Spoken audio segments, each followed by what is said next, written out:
ఏం జరిగింది అని చెంచలమ్మ చూడగానే బొమ్మ పగిలిపోయి ఉంటుంది. చాముండి అలాగే చూస్తూ ఉంటుంది. చంటి బొమ్మ పగలగొట్టాడత్తమ్మ అని చెప్పేసి చెప్పగానే చెంచలమ్మ కోపంగా చంటి వైపు చూస్తూ ఉంటుంది. అది చూసిన వాళ్ళందరూ షాక్ అవుతూ ఉంటారు. ఇక కేశవ, సింధూర ఇంట్లో వాళ్ళందరూ ఏంటి రూమ్లోకి వచ్చి బొమ్మ పగలగొట్టాడా బొమ్మ అని చెప్పేసి రేవతి అంటూ ఉంటుంది. ఇక అందరూ అలా అంటూ ఉండగానే ఒకసారిగా చంటిని చెంప పగలగొడుతుంది చెంచలమ్మ. కింద పడ్డ చంటికి గాజు పెంకు కుచ్చుకుంటుంది. ఎంత ధైర్యం ఉంటే గదిలోకి వస్తావురా, ఆ బొమ్మ ఎందుకు ముట్టుకున్నావురా అని చెప్పేసి కొట్టగానే రవిబాబు అయితే చాలా సంతోషపడుతూ ఉంటాడు చూస్తూ.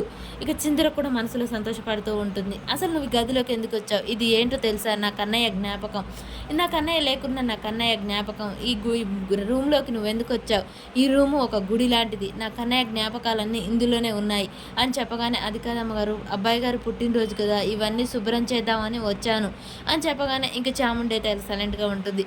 అసలు నీకెందుకు ఈ పని, నువ్వెందుకు వచ్చావు, ఎవరు చెప్పారు అనగానే అది కాదమ్మా శుభ్రం చేద్దామని వచ్చాను, పొరపాటున చేయి తగిలి పగిలిపోయింది అని చెప్పేసి చంటి అంటాడు.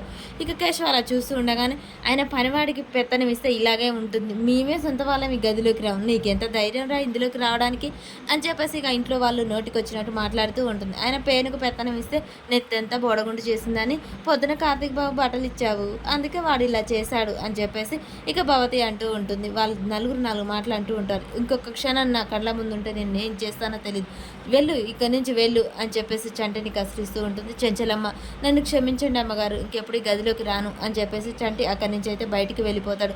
అందరూ వెళ్ళండి అని చెప్పేసి గట్టిగా చెంచలమ్మ అరుస్తూ ఉంటుంది. అందరూ వెళ్తారు. ఇక కేశవ చెంచలమ్మ వైపు చూస్తూ తను కూడా ఏం మాట్లాడకుండా బయటికి వెళ్ళిపోతాడు. చెంచలమ్మ మాత్రం బొమ్మ పట్టుకొని ఏడుస్తూ ఉంటుంది.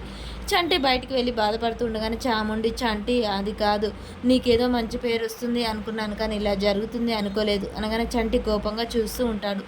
ఇక ఈలోపే సింధూర వాళ్ళ నాన్న అక్కడికి వస్తాడు. చెంచలమ్మ అందరూ ప్రేమగా చూస్తూ లోనికి రండి అనగానే నేను లోనికి రావడానికి రాలేదు, నిన్ను తీసుకెళ్తానికే వచ్చాను అని చెప్పగానే చెంచలమ్మ కోపంగా చూస్తూ ఉంటుంది. సింధూర ఇవన్నీ ఇప్పుడు ఎందుకు నాన్న, దయచేసి లోనికి రా అనగానే లేదమ్మా ఈరోజు నిన్ను నాతో తీసుకెళ్లాల్సిందే, నీకు దండం పెడతాను నాన్న, అయితే నువ్వు ఇక్కడి నుంచి వెళ్ళిపో అని చెప్పేసి సింధూర అంటూ ఉంటుంది. ఇక వాళ్ళ నాన్న ధర్మయ్య అన్న మాటలకు చంటి, కేశవ అందరూ భయంతో చూస్తూ ఉంటారు. తనిచ్చిన భూమి కాగితాలు చెంచలమ్మ కాళ్ళ దగ్గర పెట్టి ఇక నా కూతురు నాతోనే ఉంటుంది, మీరిచ్చిన హక్కు మీరు తీసుకోండి అని చెప్తాడు. మరి ధర్మయ్య తన కోడల్ని తీసుకెళ్తాడా, ధర్మయ్య తన కూతుర్ని తీసుకెళ్తాడా, అసలు ఏం జరుగుతుంది అనేది నెక్స్ట్ వీడియోలో